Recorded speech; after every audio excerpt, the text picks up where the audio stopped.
a girl a-running in a group. She had a high-speed motor in a 40 Ford coupe. She had a racing cam and a supercharged. Look at Buddy, hot rod at large. She's a hot rod. She's a hot rod. She's my hot rod. What do you think about home electronics, home electricity building? I mean, is that something in our future? Absolutely, and we actually have a level 2 charging station at our house, and this was part of the NIPSCO in Charge program. We were able to put in 250 home charging stations and 150 public charging stations, and those are level 2. They flow at 6.6 kilowatts an hour. Now these are self-recharging, or do they draw on the electric They grid? draw off the grid. No, they're still coming from the old-fashioned coal-burning power plants of NIPSCOs. That's the problem. That's one of the arguments Right. against Yes. electricity. But I want to ask Leon, are there enough cars? Now, he said 25% of the cars were electric. We would cripple our grid. Are there enough models and various cars out there to make 25% of our vehicles electronic yet? Well, from what I've studied, I've read that they're going to charge most of the cars at night when we're off peak and the power plants aren't running at full capacity. So there is some room for growth. Most people are going to charge their cars at night when they're not using them and have them ready for the next day. So I think there's some future there. But as far as the amount of cars that we're producing right now, GM, Ford have both announced that in the next 5 years they're going to introduce 20 different models as far as electric. Oh yeah, and, I've read all that. So it's they're ready to go. So they're coming. Yep. And I But think it's about 5 realistically, years. Europe is going to be the driver of this. Europe has already come out and said, I think the EU at one point recently said, we want to, within, 20 years or something like that, 30 years, we want to get away from gas power. They want to basically regulate gas-powered cars out of existence. Friends, I think that Europe originally was the driver, but it seems like now China and India are going to be the big Sure. influence. Right. China's huge. They're putting big money into electric vehicles. GM is putting big dough into electric vehicles in China. Well, in a place like China where you have, millions of people being affected by respiratory issues because of the pollution, it makes sense that anybody that's, in our case, our cars are pretty clean anymore in the United States. So in a place like China where it's just constant smog, they're going to be obviously a driver of, cleaner energy. Well, even though our cars are cleaner, Ryan, what about the resulting? I have to have Arab oil. I have to have Middle East oil to make my cars go. Don't we want to get away from that? Well, absolutely, and I think that's what it comes down to, what Chuck was saying about China and the different air quality that they have here. I mean, Lake and Porter County are still in a non-attainment zone. We have terrible air quality because we have the 8094 corridor going through our backyards. And so with all these different diesel emissions that are going on right in our neighborhood, that's why we have some of the worst asthma, COPD cases in our area. Well, yeah, that and plus the mills. We have the plants, the refineries. I mean, it all adds up. Everything adds up. Everything adds up to cleaner air. And so that's what we're working on is, instead of having those big Class A over-the-road trucks, they need to be looking to the future and get some cleaner diesel and alternative fuel vehicles into their fleet to replace that. And so going back to what Chuck was saying as far as the amount of the energy that's going to be stored and being able to produce electricity at a cleaner rate, and that they'll be able to provide us enough fuel for these electric vehicles that are coming out. And George, you hit the nail on the head.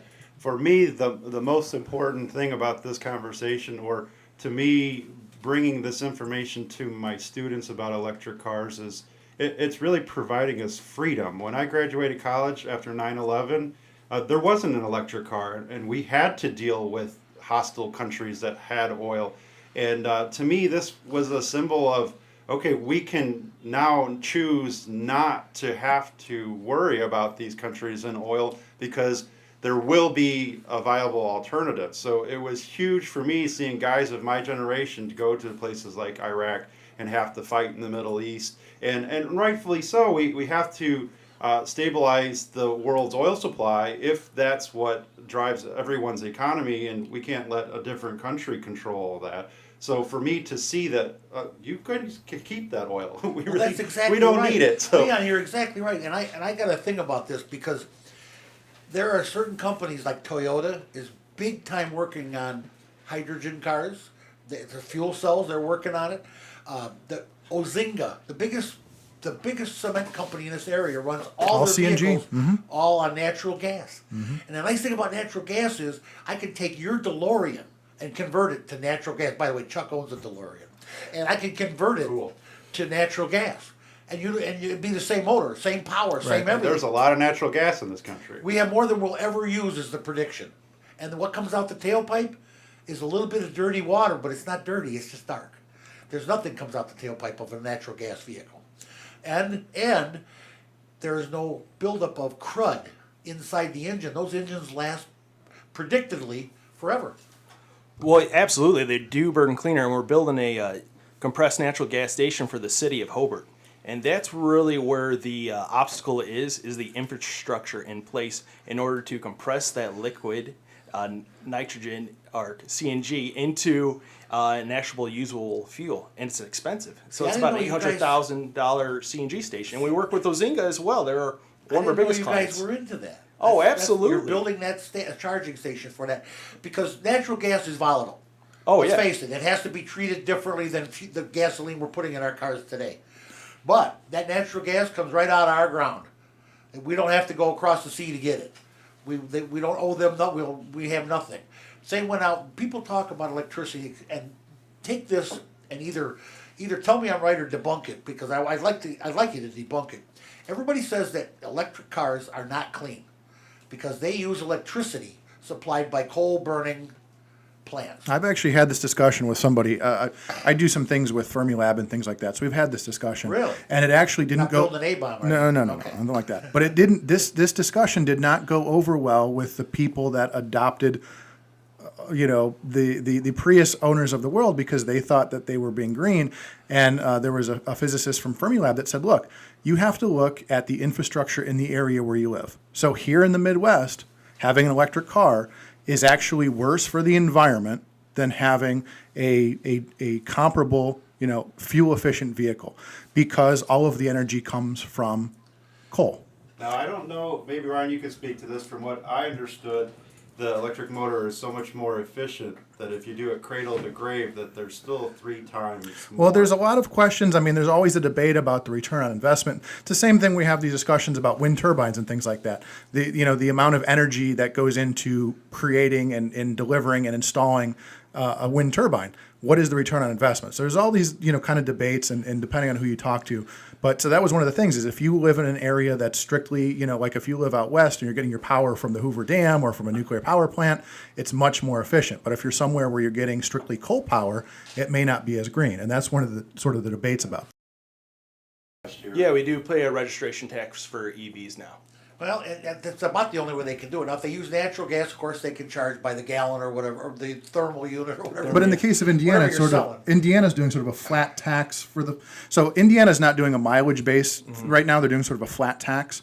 But then again, if you want to, the libertarian in me wants to have a discussion about there are states that want to start plugging in a GPS device into your car and log your miles and things like that. And I won't now have nobody's going to have any part of that. no. So there's all these different debates about, do I want government tracking my mileage? Do I want to fill out a report? Things like that. But that's another discussion for another day. I'm not a libertarian, but I will not have Big Brother watching me any more than he already is. Right. It's already awful.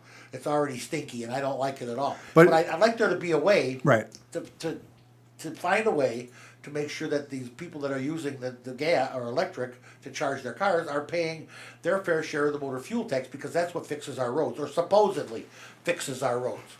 Well, I think you're absolutely right, and everything has to be fair and equal when it comes down to everyone's paying their share of the roads. But those subsidies that we pay for to get that $2.75 for that price at the gallon, that's $883 billion that are the customer, or that the taxpayers are paying every year. And you know what? That's absolutely ludicrous, the way they do the gas prices. That's so bad. Right. And it's so $6 a gallon in Europe. Well, so there's a question that T-Rex just pointed out. Do you want to read that question to us? What? Go ahead, Joey. I can't read it from here. You read it. If there is a lot of difference between electric versus solar. So is there he's much asking difference as far as cost and maintenance. There's a question about solar and plug-in cars. And so that goes back to, Elon Musk's grand vision of having power walls and things like that is, I don't think we're at the point now, we talked about this before the show, is the idea of having solar panels and maybe a windmill on my property that charges a power wall to charge my car. That would be the ultimate goal, would be for me as a person to have an ability to charge a power wall via solar and wind, come home at night, plug in my car, and be completely. But we're not there yet. Elon wants to push us there, and it would be great if we can. Well, Chuck, go ahead. At Tri Creek School Corporation in Lowell, Indiana, every school has solar panels. But how many acres do you need to pull that off, though, is the problem. Can I do that in my backyard? Well, what we're doing there is very progressive, and we are seeing return on our investment already with the solar panels that are installed. So we're ahead of schedule on them paying themselves back and saving the corporation. Well, and even the idea of, so Elon's pushing the idea of the solar tiles and things like that. So, I mean, this is all simple science as far as how much the surface area of my roof, how much energy can it generate, and then we get into zoning issues. How would the town feel if I threw a giant windmill in my backyard or put solar panels in? So I'm saying, there's all of these things that we need to figure out, and that's, it's sort of one of those, the technology, maybe if you talk to Elon Musk, it's ready to, he put the tiles on his house a few weeks ago, and he's, talked about how great it is. It just, how long is it going to take for us to get there? Is it viable long term? Eventually, we need to evolve into the fact that you can have a solar panel small enough in your backyard that will generate enough electricity to charge your car. Well, and going back to Fermilab, we had the same discussion about the idea of the UV solar windows. So imagine, in the future, you're going to have a window that's generating. The problem with solar panels now is they're not translucent, but we're soon going to have UV solar panels, so solar windows. So each window you have would be generating electricity, and you'd still be able to see through it. So there's all these technologies that are just so close to being there. We just have to kind of wait and let them, hash. I asked, what about all these waves floating around? And then while we were on break, Chuck pulling the engineer from Me TV. I keep saying ME. All this time I thought it was ME. It's me. All right, Me TV came up with what is a Faraday cage? Well, okay, so I don't know. The whole idea of the electric car. There's no radio waves, no additional radio waves coming from a car. So if you're asking about radio waves in itself, I mean, as a society, we're being bombarded with waves from everything. Think about how many cell phones there are in this room. You've got a Wi-Fi device here in this room. You've got a cell tower down the street. You've got TV stations downtown. I mean, the amount of, even the idea of, so anytime this new technology comes out, remember when the cell phone first came out, everybody said you'll get brain tumors. And now we have smart meters. So that ComEd now is trying to get you smart meters that have their own transponders in them, and people are saying that the smart meters can cause cancer. And people thought there's all these things. And I mean, I guess the question again is, have we adequately researched all this? We hope we have, but there's always questions about what's the long-term effect by being in this environment just rife with radio waves all day long. But I don't think an electric car is going to add to that at all. I'm thinking about the charger round. Ryan from Clean Cities, he's the South Shore Clean Cities organization. He's the project engineer. What do you think about this chargers? Are they going to have, you're going to have solar energy? They're going to try or eventually have solar energy or some kind of alternate energy than the electricity we're using to charge our cars. But otherwise, we're not gaining anything. If we're still using coal-fired electricity to charge our electric car, we're really not gaining as much as we should. But we're going to try and have solar. You guys are building these charging stations and stuff that sounds really cool. Yeah, and so the next big thing is you're not going to have to get out of your car to plug it in. There's going to be induction charging. And so everyone views that as the next wave of how everything's... I saw that. And you see it on your cell phones right now, the Samsungs. My toothbrush does it. Well, that's Mine does too. And so when you think about that, and if it's at your house, you're charging at your house, and it's underneath your car per se, and a kid gets their ball underneath your car and they go to grab it, I mean, there's something that could happen there. So we don't know, and that technology is yet to be developed for the electric cars and be readily promoted, but that's what we're looking at right now. Do we have the technology we want? But it's evolving. Mm-hmm. It's all evolving. This is not going to happen tomorrow. But when you look at it from an electrical standpoint, it's basically a giant cell phone charger. I mean, it really is nothing. The technology itself is nothing, different than the way you charge your cell phone. And there's no waves that are going to hurt me, right? Well, you have the cell phone sitting right next to your head as you're sleeping, so the Tesla isn't putting out any radio waves. All right, now, Leon, Yeah. Leon Simon, okay, from Lowell High School, tech teacher. His kids are taking apart these battery packs and stuff. Aren't there a lot of like safety issues with that?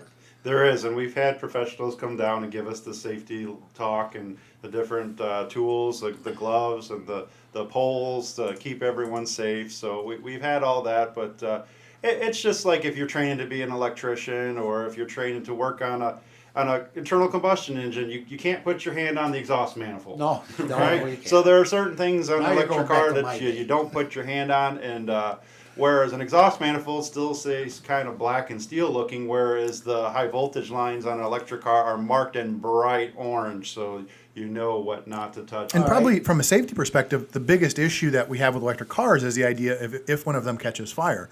You had an incident in Indianapolis where a Tesla was in an accident and it caught fire, and the fire department, unlike a normal car fire, you now have to wear a mask, and now you have to use foam to put out the battery. And it's a lot different to fight an electrical fire in a car than a combustion fire. So that's one thing that's something that firefighters need to be trained on how to handle those. I want to ask Ryan about this. Now, did they have a training program for electric cars? Say I'm in a crash in my Nissan Leaf, and they got to cut me out of the car.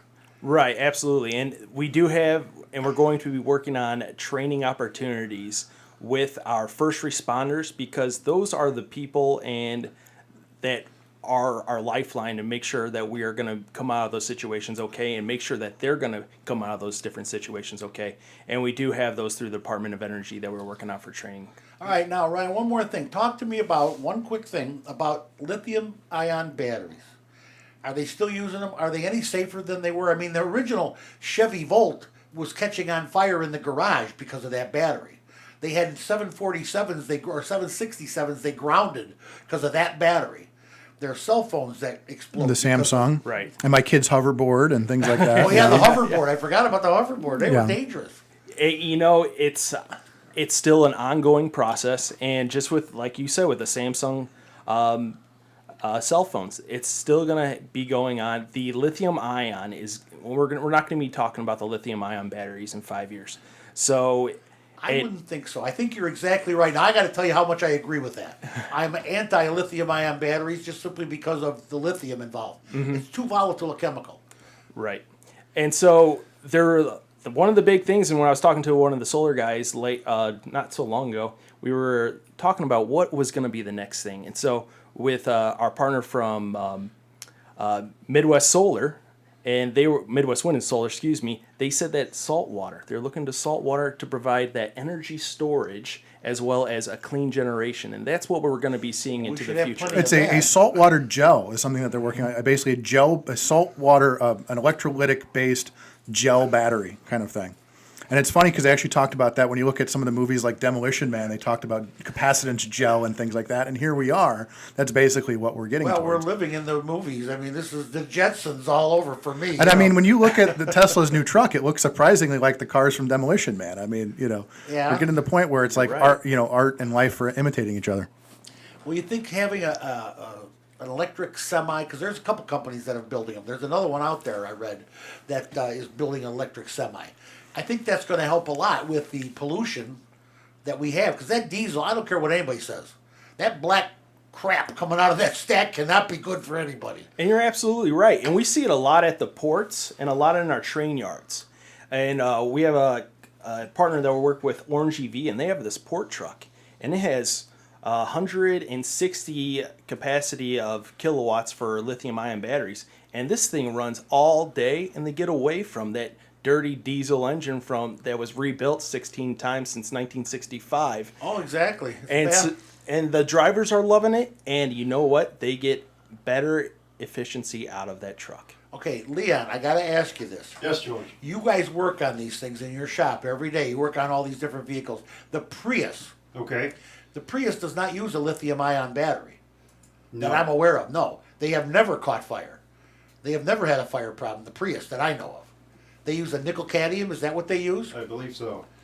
Which is like the old The batteries. older technology, right? Yeah, it's an older technology, but It's a lot heavier, though, also. It's a lot heavier and takes up more space. oh, big time. Those Right. things, my racks, when we put those up in the air, they groan, and they're a little car. But Yeah, they they're weigh heavy. a ton. But yeah, see, in the meantime, I like the idea of this, the salt water, I really do. The lithium ion's got to go. It's just too dangerous, as far as I'm concerned. It's too volatile. It's like the Takata airbags that have the nitrous oxide in them. Too much, 1/16 of a head of an ounce. Too much in a Takata airbag, it turns into a grenade.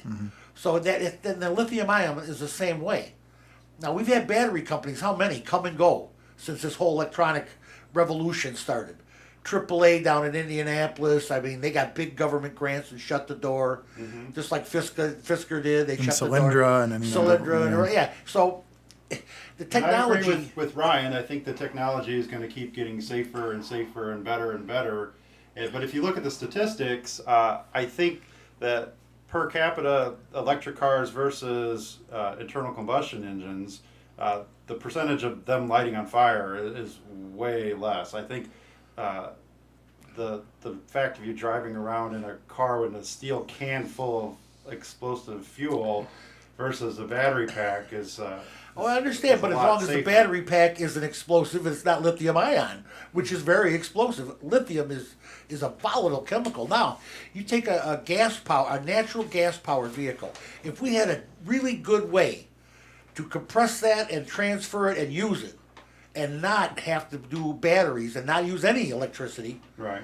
then we would be putting no pollution out and we would not be using any oil whatsoever. Well, I guess that leads to my question for Leon as far as, you know, are we going to treat, or even George with your shop, are we going to treat electric cars? I mean, are you going to be able to have an electric car bay and a traditional gas car bay? Are you going to be using the same type of mechanics? I mean, when you look at an electric car, it's basically 4 induction motors, and we talk about regenerative braking and all that. It's a completely different technology. So will the tooling, will the equipment, will everything that you use to work on a normal car transfer over? Oh, retooling's going to cost a fortune, right, Leon? It could. I think a lot of it for a while will be with the dealership, and it won't be in a mom and pop service shop. The braking system and the suspension are going to remain pretty close to the same. So at the state level with the Department of Education, they're focusing our education more on steering and suspension and brakes versus powertrain, because they know in the next 10 years the powertrains are going to vary quite a bit. So you can do the brakes on a Prius or the Leaf or a Tesla at George's shop and not need any additional equipment. The government over there in China says you can do this or you can't. They don't bother regulating it and tempering it. And No, making the it, government builds it and makes you buy it, though. I mean, that's well, the yeah, thing. you can't own a plant in China. Right. Chevrolet had to go partners with somebody to build their plant in China. So did Ford. If I could tell a quick little story, it applies to kind of why the electric car and the autonomous car is going the way it is. And it from what I've gathered, it's basically that if we don't do it, someone else is going to do it. And it looks like China and India are pushing that because they have so many consumers that could buy these things. And they don't want any more pollution, and they would have so much traffic that the autonomous makes sense there. But I took the boys to Don Schumacher Racing in Indianapolis. Oh, yeah. And it was an awesome field trip tour, and they had the Army sponsoring it. So Yep.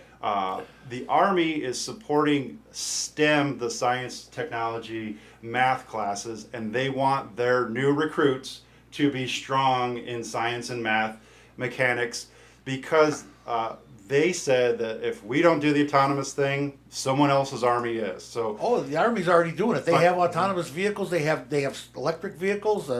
It's insane. And speaking of autonomous, right? Well, before you even go there, though, let's talk about, you mentioned racing. Yes.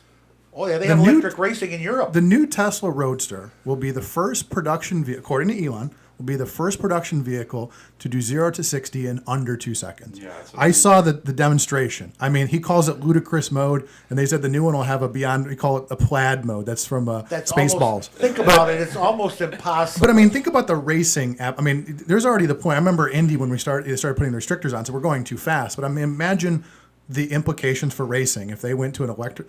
I mean, imagine just the drag racing or anything like that with electric cars. Now, Ryan, does South Shore Clean Cities have anything to do with the actual, the autonomous part of driving, or just electronics, just cleaning up the act? more along cleaning up the act, but we're working with an association with some of our Clean Cities sisters and brothers through a 7-state program that's called Midwest Evolve, and we're doing some education and outreach events and even some trainings with the different dealerships on how an electric vehicle can fit into their lifestyle and what does it mean. Well, And so- eventually it's going to fit into everybody's lifestyle, Absolutely. let's face it. Right. And the autonomous side of that, we're still a long ways away from that because, with who programs the computers, we do. So it's only as good as the amount as that we can program and put into the computer to actually identify and how to react to an accident. Kind of what you were talking about with Las Vegas. Yeah, I got to tell you, we're down to the last couple minutes here, guys, and this conversation could go on for days. I love this stuff. We're gonna have to promise to come back every couple of months and update me on the latest technology because it changes just like that. Nobody knows that better than Leon Simon from Lowell High School because he's the one teaching it. George, if I could give a shout out to my my high school automotive athletes, the boys on the football team are advanced to state last night. So I got Mitchell Wildman, R.C. Bergstrom, and Logan Charters. That Mateo Cox going down to the Lucas Oil Stadium next week. So we're excited about that. I read that in the paper. That's great. And South Shore Clean Cities, Ryan Lissick, I got to tell you, it's a bit of an education I got today, boys. We're going to go a little further with this. I need to know more before I make my final judgment. And remember, you're dealing with an old guy here. I remember when carbon monoxide was stuff we breathed and we didn't care. And Chuck, of course, you dog, you always get me. Chuck Pullen from Me TV, the engineer extreme. He knows more than he ever lets on, that guy. I got to tell you, this has been a great day. We're going to do this again. These guys are the best, and I like this conversation. And you know what? It's our future. It's not like I'm doing something that isn't prevalent. This is what we're doing. This is where we're going, boys and girls. You got to remember that.